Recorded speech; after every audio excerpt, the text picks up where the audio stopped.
Please welcome Mr. David Joseph. Keep it going for Heart Shoulders, everybody.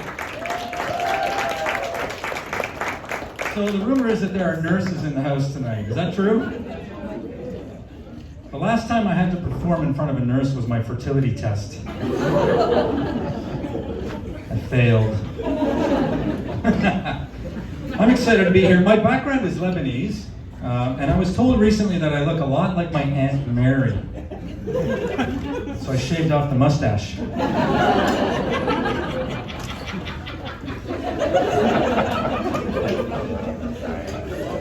My ancestors come from a really small village in Lebanon. It's called the Bekaa Valley, which is actually Lebanese for Shawarma Palace.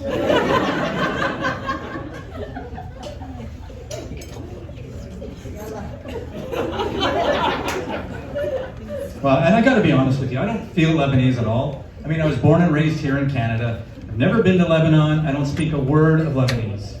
In fact, the only Lebanese thing about me is the thick black hair on my ass.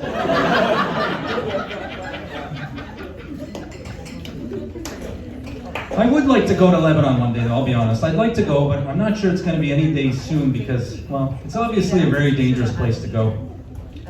Got so bad, in fact, that the Lebanese government set up a travel advisory hotline. So I called it up, and there's a pre-recorded message on there. And it goes something like this. This is Lebanese Travel Advisory Hotline. If planning trip to Lebanon, you may face the following upon arrival.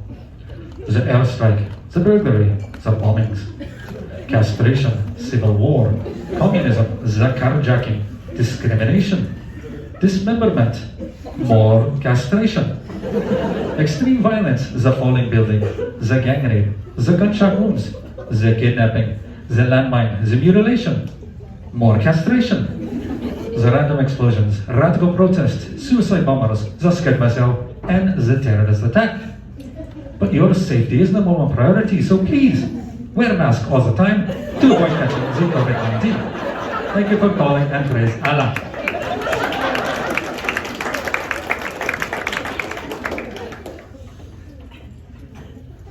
So I'm a very introverted person who decided to do stand-up comedy. That's really fucked up. And it should make all of you feel really good about your life choices so far compared to mine. It's kind of like saying, somebody saying, well, God, I'm really, really afraid of heights, so maybe I'll become a pilot.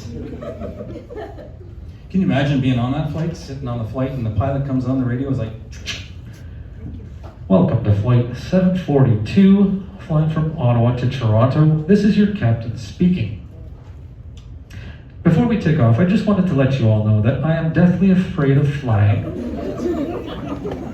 So rather than fly the plane to Toronto, I'm going to keep the wheels of this bad boy on the ground and drive the plane to Toronto.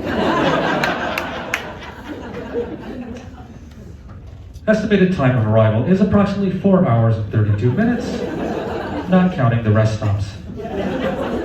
Thank you for choosing Chicken Shit Airlines, and have a pleasant day.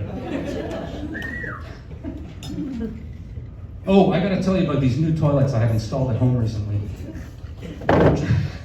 Good transition.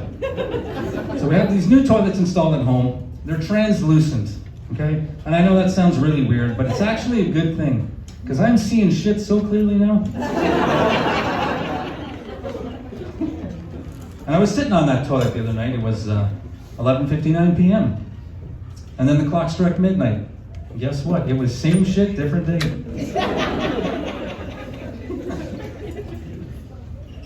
So the Confederate flag is banned. Can't buy it in any stores. In fact, the only place you can buy this symbol of white supremacy is on the black market. Which kind of makes sense because most people who shop on the black market are white trash. Unless, of course, they're on the blacklist, which is posted up on the whiteboard.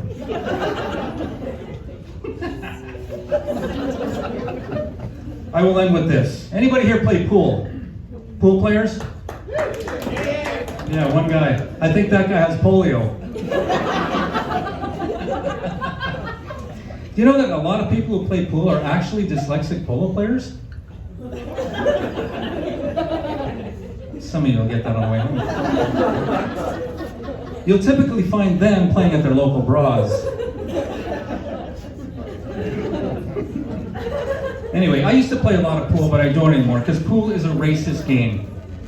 Think about it. To set up the game, you've got a very small, triangular, confined area down at one end of the table. This is where all the balls of color go. Right? You got the red one in there, which represents Indigenous, who was the original owner of the table, but they don't anymore. Then you got the brown one, the blue one. Of course, married guys know about the blue ball. And then, of course, there's the black ball. Now, the black ball, where is it? They put it right in the middle, surrounded, he's stuck, he can't go anywhere, right? Then you go all the way down to the other end of the table is the white ball. All by itself, free to roam wherever it wants to go. And then when the game starts, the white one goes around smacking all the colored ones around, trying to put them down into the hole. And how do you win the game? You put the black one in. And what happens if the white ball happens to fall into the hole? He gets pulled out right away, no questions asked. That is one privileged white ball. Thanks everybody, my name is David Joseph.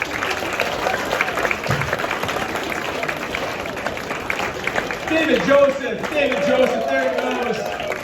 We're going to keep these moving right along, ladies and gentlemen. One of my local favorites. Please welcome the very, very funny Christine Lumens.